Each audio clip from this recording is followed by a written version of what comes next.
Hello everyone, कैसे हैं आप लोग? तो जैसे कि मैंने कमिटमेंट किया था कि हम लोग को जियोग्राफी और पॉलिटी देखना है, ठीक है? तो मैंने जियोग्राफी का ऑलरेडी वीडियो डाल चुका हूँ और आज से हम लोग देखेंगे पॉलिटी। पॉलिटी का ये जो चैप्टर रहेगा ये हिस्टोरिकल बैकग्राउंड से रहेगा कि कैसा कहाँ से बनना स्टार्ट हुआ हम लोग का संविधान और किस कारण से बनना स्टार्ट हुआ, क्या कारण रहा कि हम लोग का भारत देश अ, अंग्रेज़ों के अधीन हो गया और वहाँ से फिर बहुत सारी लड़ाइयाँ होने के बाद ऐसा ये अलग हुआ। तो हम लोग को पता है कि जब ईस्ट इंडिया कंपनी आई थी भारत में 1600 में ईस्ट इंडिया कंपनी भारत आई थी, ठीक है? तो इसके बाद वो किस पर्पज़ से आए थे? ईस्ट इंडिया कंपनी यहाँ पे भारत में आए थे और वो आए थे आपका ट्रेड के पर्पज़ से, ठीक है? ये आए थे ट्रेड के लिए, लेकिन ऐसा क्या हुआ कि ये बोला जाता है ना कि अगर किसी को ज़्यादा तवज्जो दो तो धीरे-धीरे वो आपको अपने अंदर करने लगता है, ठीक है? तो यही ऐसा कारण हुआ। ट्रेड के पर्पज़ से आए थे और धीरे-धीरे यहाँ के जो राजा-महाराजा थे उस टाइम के, इनको अच्छे से अपने शरण में देने लगे। जो ये बोलते थे ब्रिटिशर्स, वो यहाँ के किंग जो थे यहाँ का किंग उनके बातों को मानने लगे, ठीक है? और धीरे-धीरे उन्होंने कब्ज़ा करना शुरुआत कर दिया। तो जब 1600 में आए हम लोग को ज़्यादा नहीं देखना है, हम लोग पॉलिटी पढ़ रहे हैं तो हिस्ट्री में हम लोग को ज़्यादा नहीं जाना है।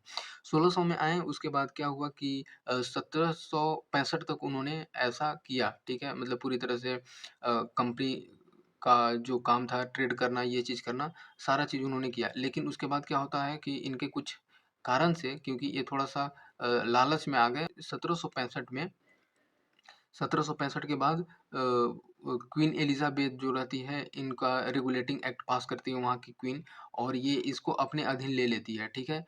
इस कंपनी को, ईस्ट इंडिया कंपनी को 1773 में जो रेगुलेटिंग एक्ट लाया जाता है, इसके अकॉर्डिंग, ठीक है?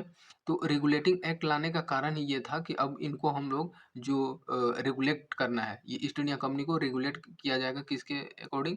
ये किया जाएगा क्वीन एलिज़ाबेथ के अकॉर्डिंग वहाँ की जो सबसे सुपीरियर मानी जाती है, तो उनका ये काम था। तो प्रॉब्लम ये हुआ कि उनको इस टाइम पे 1765 में दे दिया गया दीवानी राइट्स, ठीक है? दीवानी राइट्स दे दिया गया मतलब कि अब ये ट्रेड के साथ-साथ टैक्स कलेक्शन भी करेंगे, ठीक है? टैक्स कलेक्शन करेंगे और रेवेन्यू भी जनरेट करेंगे और कहीं-कहीं पे सिविल जस्टिस भी किया जाएगा। इनके द्वारा जो है कि मतलब अगर कहीं अगर समस्या हो जाता है तो ये खुद ही जज बन जाएँगे, समझ रहे हैं? इनका मेन मोटो ये था। उसके बाद क्या होता है कि तो ऐसा स्ट्रगल चलता है, मैं बहुत शॉर्ट में पहुँचा रहा हूँ, हम लोग जैसा कि पॉलिटी पढ़ रहे हैं तो इस कारण से। तो उसके बाद क्या होता है कि 15 अगस्त 1947 को हम लोग को पता है कि देश आज़ाद हो जाता है। 15 अगस्त 1947 को, ठीक है?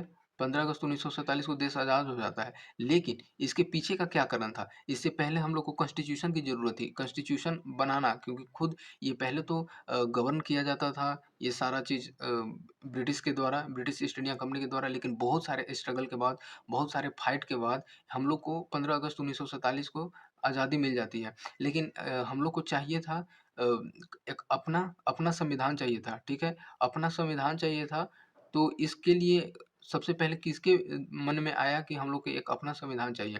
तो ये चीज़ आया था एम.एन. रॉय, आप पढ़े होंगे एम.एन. रॉय के माइंड में आया कि हाँ, हम लोग का एक अपना संविधान होना चाहिए और ये उनके माइंड में आया था 1934 में और हम लोग का अपना संविधान का जो पहला गठन हुआ था, सबसे पहले 9 दिसंबर 46 को 9 दिसंबर 1946 को फर्स्ट मीटिंग हुआ था संविधान सभा का, ठीक है? और यहीं पे गठन किया गया था। संविधान सभा का गठन किया गया था। उसके बाद आ जाता है इस तरह से हम लोग का चलता है। लेकिन हम लोग थोड़ा देख लेंगे कि रेगुलेटिंग एक्ट जब ईस्ट इंडिया कंपनी यहाँ से यहाँ तक चली, तो पहला आया था रेगुलेटिंग एक्ट, ठीक है? रेगुलेटिंग एक्ट आया, तो उसके बाद रेगुलेटिंग एक्ट 1773 में लाया गया। तो 1773 में तो इसका मेन पर्पस क्या था? 1773 में मेन पर्पस ये था कि जब सबसे पहले क्या था इसमें कुछ-कुछ चेंजेज़ हुए कि गवर्नर ऑफ बंगाल, ठीक है? जब गवर्नर जो था बंगाल का उसको क्या कर दिया गया कि गवर्नर जनरल ऑफ बंगाल कर दिया गया। मतलब यहाँ से एक जनरल वर्ड आ जाता है, ठीक है? तो गवर्नर जनरल ऑफ बंगाल बना दिया गया, ठीक है? नेक्स्ट हम लोग देख लेते हैं। आपको एक चीज़ दिखाएँगे अभी जो मैंने बताया था कि एम.एन. रॉय वाला, तो एम.एन. रॉय का एक कहीं न कहीं पूछ दिया गया है, हम लोग का प्रीवियस ईयर क्वेश्चन में, ठीक है? तो 1 मिनट मैं कलर चेंज कर लूँ थोड़ा। तो हाँ। यहाँ पे देखिए, जैसा कि आप देख पा रहे होंगे, ये पूछा गया है हम लोग का 2003 में पूछा गया है। इसलिए और उसके बाद बहुत कम ही मतलब इससे नहीं ना के बराबर पूछा गया क्वेश्चन। इस वज़ह से इसको मैं ज़्यादा प्रेशराइज़ नहीं कर रहा हूँ, क्योंकि हम लोग को पता है कि ज़्यादा पढ़ना जो नहीं है relevant chapter exam point of view से, तो क्या ही मतलब रह जाएगा, ठीक है? तो इस कारण से हम लोग थोड़ा-सा देख लेंगे। तो ये पूछा गया है आपका 2003 में, बोलता है कि कॉन्स्टिट्यूशनल एडवाइजर संविधान सलाहकार कौन था? मतलब जिसके पहले सबसे पहले माइंड में आया। तो ये दिया गया आपका option doctor B R Ambedkar, तो ये तो नहीं थे, ये तो खुद लिखे थे, फादर इनको बोला जाता है। ये तो प्रेसिडेंट बाद में बने थे, जब कॉन्स्टिट्यूशन बन गया था तब। तो सबसे पहले आपका आ जाता है बी एन रॉ, ठीक है? तो बी एन रॉ को माइंड में आया था 1934 में कि हम लोग का एक अपना संविधान होना चाहिए। तो इस कारण से ये इसका करेक्ट आंसर ये हो जाता है। तो जैसा कि देखिए, ये पूछा गया था 2003 में जेपीएससी में, ठीक है? प्री में। तो वही मैं बता रहा हूँ कि हम लोग को टू द पॉइंट पढ़ना है, क्या पढ़ना है और ये चीज़ है। तो जैसा कि मैंने बताया कि कुछ-कुछ प्रोविज़न्स लाए गए थे रेगुले तो 1773 के रेगुलेटिंग एक्ट में कुछ प्रोविज़न्स लाए गए थे। तो गवर्नर जनरल बना दिया गया, ठीक है? और पहला जो फर्स्ट गवर्नर जनरल था, ठीक है? फर्स्ट गवर्नर जनरल ये बना दिया गया वैरेन हेस्टिंग को, ठीक है? तो लॉर्ड वेरेन हेस्टिंग जो बोला जाता है, लॉर्ड अपने आप को बोलते थे इन इन लोग ना, तो ये वेरेन हेस्टिंग को बना दिया गया, वेरेन हेस्टिंग को पहला गवर्नर जनरल बना दिया गया, ठीक है, बंगाल का। उसके बाद इसमें क्या होता है कि एक और चीज़ प्रोविजंस था कि मद्रास मद्रास जो था, मद्रास वाले रीजन, ये जो 3 वो थे, मद्रास, बंगाल और महाराष्ट्र वाले जो रीजन थे, वो वे बहुत ज़्यादा फेमस थे ब्रिटिशर्स के लिए। तो मद्रास और बॉम्बे का जो रीजन था, ठीक है, मद्रास और बॉम्बे का गवर्नर को किसके अधीन बना दिया गया? तो बॉम्बे का गवर्नर को यही जो गवर्नर जनरल ऑफ बंगाल था उसके अधीन कर दिया गया। ये हमेशा से चेंज होते आया है। तो ये चीज़ हम लोग को थोड़ा-सा ध्यान में रख लेना है, नहीं भी रखोगे तो चलेगा इतना, ठीक है? नेक्स्ट हम लोग देखेंगे कि आ गया आपका पिट्स इंडिया एक्ट, ठीक है? जो दूसरा एक्ट लाया जाता है, वो आता है पिट्स इंडिया एक्ट, ठीक है? तो पिट्स इंडिया एक्ट का क्या प्रोविजंस था? इसमें और थोड़ा-सा टाइट कर दिया गया व्यवस्था। ये पिट्स इंडिया एक्ट आया था आपका 1784 में, 1784 में पिट्स इंडिया एक्ट लाया गया। तो पिट्स इंडिया एक्ट का मेन पर्पज़ था कि उसको एक और नाम से जाना जाता है, एक्ट ऑफ सेटलमेंट, ठीक है? Act of settlement. तो इसका मेन पर्पज़ हम लोग देखेंगे, यहीं पे 2 ठे गठन होता है, एक बोर्ड ऑफ कंट्रोल, ठीक है? Board of control and board of control, और दूसरा हो जाता है बोर्ड ऑफ डायरेक्टर। ठीक है? तो ये आपको पूछ दिया जाएगा कि डायरेक्ट ऐसे पूछ दिया जा सकता है कि बोर्ड ऑफ कंट्रोल और बोर्ड ऑफ डायरेक्टर किस एक्ट में ऐड किया गया? तो आप सीधे आंसर करोगे पिट्स इंडिया एक्ट 1784 में, ठीक है? आगे हम लोग देखेंगे इसी में कुछ जो ये 2 ठे एस्टेब्लिश किया गया, बोर्ड ऑफ कंट्रोल और बोर्ड ऑफ डायरेक्टर बनाया गया। तो जो बोर्ड ऑफ डायरेक्टर था, ये देखता था कमर्शियल बॉडी को, मतलब इसका मेन काम था ट्रेड वाले काम को देखना, ठीक है? व्यापारी जो जितने होते थे उससे। और लेकिन बोर्ड ऑफ कंट्रोल जो था, ये देखता था आपका सारा चीज़ कंट्रोल किया जाता था, ये आपके आते थे वहाँ का सुपीरियर के अंदर, ब्रिटिश क्राउन के अंदर आता था। तो ये चीज़ कंट्रोल करता था कि क्या चल रहा है कंपनी में, क्या नहीं हो रहा है। तो ये सारी चीज़, ये समझो कि एक तरह से मेन बॉडी था, ठीक है? ये पॉलिटिकल अफेयर्स जितने भी राजनीतिक चीज़ यहाँ पे होते थे ब्रिटिशर्स के अकॉर्डिंग, तो ये चीज़ को कंट्रोल किया जाता था बोर्ड ऑफ कंट्रोल के द्वारा। तो नाम से ही पता चल जाएगा, बोर्ड ऑफ कंट्रोल के द्वारा कंट्रोल किया जाता था, और बोर्ड ऑफ डायरेक्टर के द्वारा जितने भी व्यापार से जुड़े चीज़ थे उसको देखा जाता था। नेक्स्ट हम लोग, और यहाँ पे देख लो कि एक और चीज़ आपको पूछा जाएगा कि डबल गवर्नमेंट जो होता था, द्वि सरकार का जो बात चलता था, ठीक है? वो कहाँ कब इस्टेब्लिश किया गया? तो पिट्स इंडिया एक्ट ही है यहाँ पे डबल गवर्नमेंट, ठीक है? डबल गवर्नमेंट यहाँ पे लाया गया, ऐसा प्रोविजंस लाया गया, और आगे चल करके मतलब डायरकी भी आएगा आपको, द्विशासन वाला जो चलेगा वो प्रोविजंस, ये भी यहाँ पे ऐड किया गया था, तो उसको थोड़ा-सा आप लोग को ध्यान में रखना है, ठीक है? तो नेक्स्ट हम लोग देखेंगे एक और एक्ट लाया गया था यहीं पे।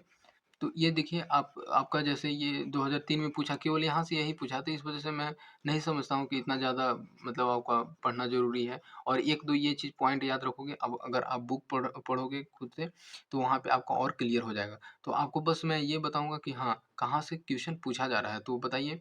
इतना ईज़ी क्वेश्चन पूछा गया था और ये हर किसी से बन ही जाएगा। नेक्स्ट आ जाता है, एक चार्टर एक्ट आता है, ठीक है?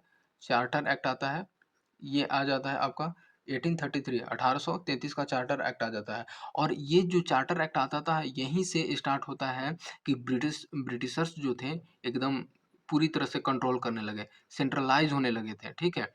पूरी तरह से कंट्रोल करने लगे थे यहाँ का इंडिया में, ठीक है? सेंट्रलाइज़ कंट्रोल करने लगे इंडिया का, ठीक है? और यहीं से इनका स्टार्ट हुआ था जब ये चार्टर एक्ट लाया गया, तो उनका पता ही है मंशा क्या था कि हमेशा से वो ये राज किए हुए हैं और पूरी तरह से अपना इंडिया को अब उसमें मिला देना कि हाँ, यहाँ पे केवल ब्रिटिशर्स ही रहेंगे। बहुत मतलब इनका क्या ही कहा जाए, एक ह्यूमैनिटी खुद को अपना सुपीरियर मानते थे ऐसे ब्रिटिशर्स।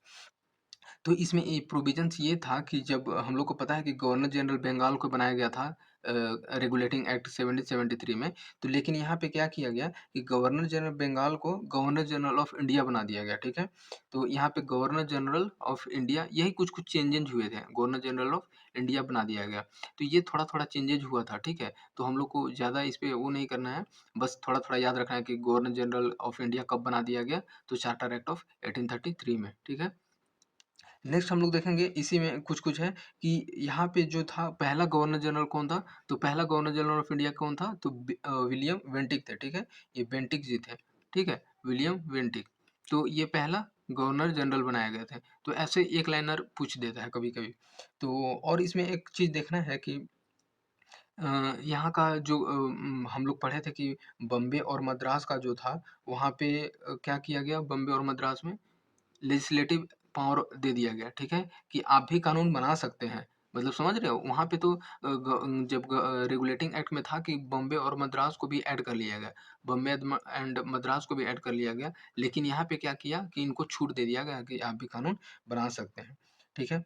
तो इस कारण से यहाँ पे पहले क्या था कि पहले सारा चीज़ उसको रेगुलेटिंग एक्ट बोला जाता था। एक और चीज़ इंटरेस्टिंग फैक्ट मैं बताऊँ कि 1833 के चार्टर एक्ट से पहले जितने भी लाए गए प्रोविजंस उसमें रेगुलेटिंग एक्ट नाम दिया गया। लेकिन ठीक है? लेकिन इसमें एक और चीज़ क्या है कि इसके बाद से चार्टर एक्ट जब 1833 आया, इसके बाद से जितने भी लाए गए एक्ट ब्रिटिशर्स के द्वारा, उसके बाद एक्ट बोला जाने लगा। और एक्ट बोला जाने लगा जैसे यहाँ से आप पढ़ रहे हैं चार्टर एक्ट 1833, फिर आप पढ़ेंगे कि चार्टर एक्ट 1853 1853, तो ये सारे चीज़ चेंजेज़ हो जाते हैं, ठीक है? और इसके बाद चार्टर एक्ट 1853 आता है, यहाँ पे 2 चीज़ बढ़ जाता है। 2 चीज़ बढ़ता है कि लेजिस्लेटिव और एग्ज़ीक्यूटिव, ठीक है? पहले क्या था कि सब एक ही के हाथ में रहता था, लेकिन यहाँ पे क्या था कि अब एक कार्यपालिका अलग रहेगा और यहाँ पे जो है विधायिका ये भी अलग रहेगा। तो एग्ज़ीक्यूटिव और लेजिस्लेटिव 2 बनाए गए और जुडिशरी तो है ही था शुरू से ही, ठीक है? फिर यहाँ पे एक और चीज़ हम लोग को जानने का ये ज़रूरी है, आपको पूछ देगा डायरेक्टली इनडायरेक्टली कि जो हम लोग सिविल सर्विस अभी जो हम लोग जिसकी तैयारी कर रहे हैं पीसीएस का या फिर पीसीएस तो खैर बाद में आया था, लेकिन जो इंडिया लेवल पे होता था आईएएस अभी जिसको जो यूपीएससी कंडक्ट करती है आईएएस का एग्ज़ाम, ये कब शुरुआत किया गया? तो ये इसका भी कॉम्पिटिशन सिविल सर्विस का एग्ज़ाम का शुरुआत जो होता है, ठीक है? ये हो जाता है आपका यही 1853 जो हम लोग अभी पढ़े थे ये एक्ट 1853 से ही ये शुरुआत हो जाता है। क्या? तो पहला कॉम्पिटिशन ओपन कॉम्पिटिशन स्टार्ट हो जाता है। आपको ये पूछ सकता है, ठीक है? कि ओपन कॉम्पिटिशन इंडिया में या फिर कब इंट्रोड्यूस किया गया? तो ये हो जाता है इंडिया में तो बाद में लाया गया था, लेकिन ओपन कॉम्पिटिशन हुआ था कि हाँ, इंडियन भी इसमें पार्टिसिपेट कर सकते हैं ओपन कॉम्पिटिशन में और वो लाया गया था आपका चार्टर एक्ट 1853 के अकॉर्डिंग। तो ये आपको बहुत ध्यान रखना है, ये बहुत-बहुत इम्पोर्टेंट बन जाता है, ठीक है? और उसके बाद इसमें और चीज़ लाया गया था कि इसमें आपको बोल सकते हैं कि लोकल जो रिप्रेजेंटेशन था इंडिया का, वो सेंट्रल और प्रोविंस लेवल पे दे दिया गया। लेकिन सबसे पहले इसमें प्रोविंस लेवल में जा जो था कि बॉम्बे हो गया, मद्रास हो गया, ठीक है? मद्रास, बॉम्बे और आगरा, बंगाल ये सारी चीज़ को दे दिया गया था एक लोकल प्रोविंशियल गवर्नमेंट बनाने के लिए। तो ये चीज़ था प्रोविजंस रेगुलेटिंग एक्ट 1853 का। नेक्स्ट हम लोग देखेंगे कि कुछ प्रोविजंस और इसमें ज़्यादा तो हमको इम्पोर्टेंट नहीं लगता है क्योंकि आपको इतना जानकारी रखना चाहिए और बुक पढ़ोगे तो आपको अच्छे से समझ आएगा, मेरी बात भी याद आएगा कि हाँ, ऐसा-ऐसा कुछ मैंने पढ़ा था और आप अच्छे से रिकॉल कर कर पाओगे और आपका ध्यान रहेगा, ठीक है? याद करने में। अब देख लेते हैं, थोड़ा-सा देख लेते हैं क्योंकि ये हमारे लिए इम्पोर्टेंट ही बन जाता है कि सबसे पहले उसके बाद क्या होता है 1858 का जो एक्ट लाया गया था, ठीक है? जिसको कि एक और नाम से बोला जाता है गवर्नमेंट ऑफ इंडिया एक्ट, ठीक है? तो 1858 में गवर्नमेंट ऑफ इंडिया एक्ट लाया गया। ये क्यों लाया गया? क्योंकि 1857 में जो अ, सिपोही म्यूटिनी हुआ था, जब क्रांति हुआ था, विद्रोह हुआ था 1857 का, उसके बाद ब्रिटिशर्स को लगने लगा कि हाँ, अगर मैंने अब रेगुलेट नहीं किया इनको अच्छे से, तो इंडिया जो है मेरे हाथ से चला जाएगा। ये मानना था आपका ब्रिटिशर्स का। तो इस कारण से 1858 का गवर्नमेंट ऑफ इंडिया एक्ट लाया गया, जिसको कि बताओ इनका ये मानना था, ये गवर्नमेंट ऑफ गुड गवर्नेंस है, ठीक है? ये मतलब सुशासन के लिए लाया गया है एक्ट, ठीक है? एक्ट ऑफ गुड गवर्नेंस बोला जाता था ये 1858 के एक्ट को, ठीक है? Government of India act. इसमें एक और चीज़ जानना ये होता है कि जो जितने भी पहले गवर्नर जनरल बनते आते थे, ठीक है? पहले क्या था कि गवर्नर जनरल ऑफ इंडिया बना, ठीक? तो लेकिन अब क्या होता है कि यहाँ से चेंज हो जाता है, गवर्नर जनरल चेंज करके क्या बोल दिया जाता है इनको, ये वायसराय हो जाते हैं, ठीक है? वायसराय वायसराय हो जाते हैं, वायसराय ऑफ इंडिया। ठीक है? Viceroy of India. और यहाँ से गवर्नर जनरल का नाम बदल करके वायसराय कर दिया जाता है, और वायसराय पहले कौन थे? तो ये हो जाता है कि लॉर्ड कैनिंग। आपको पूछेगा कि फर्स्ट वायसराय कौन था? तो लॉर्ड कैनिंग जो हो जाता है, ये फर्स्ट वायसराय बन जाते हैं। तो ऐसे कुछ कारण था यहाँ से ऐसे चलते आने का। और उसके बाद धीरे-धीरे बहुत सारे एक्ट लाए गए। फिर आप पढ़ोगे कि 1919 का एक्ट लाया गया, फिर 09 का एक्ट लाया गया, फिर 1935 एक्ट लाया गया, और 1935 एक्ट से ही हमारे जितने भी कॉन्स्टिट्यूशन में थे, बहुत सारे चीज़ को ऐड कर दिया गया। मतलब एक समझो कि ये जो 1935 का जो एक्ट था, ये हमारे कॉन्स्टिट्यूशन के लिए एक बेस बनता है कि हम लोग को क्या लेना है, क्या छोड़ना है। इसी कारण से तो अभी भी पता है आपको कि बहुत सारे ऐसे पुराने प्रोविज़न्स हैं भारत के संविधान में, जो कि बदलाव के लिए चाहिए। जैसे अभी आईपीसी हुआ, सीपीसी हुआ, जितने भी चलते रहे सारे के सारे ये यहीं से डिराइव होते हैं, यहीं से लाया गया है, ठीक है? तो हम लोग नेक्स्ट देखेंगे कि ये 1935 से एक्ट से क्या-क्या चीज़ लाया गया, हम लोग के संविधान में ऐड किया गया। तो ये सारी चीज़ को धीरे-धीरे हम लोग देखेंगे।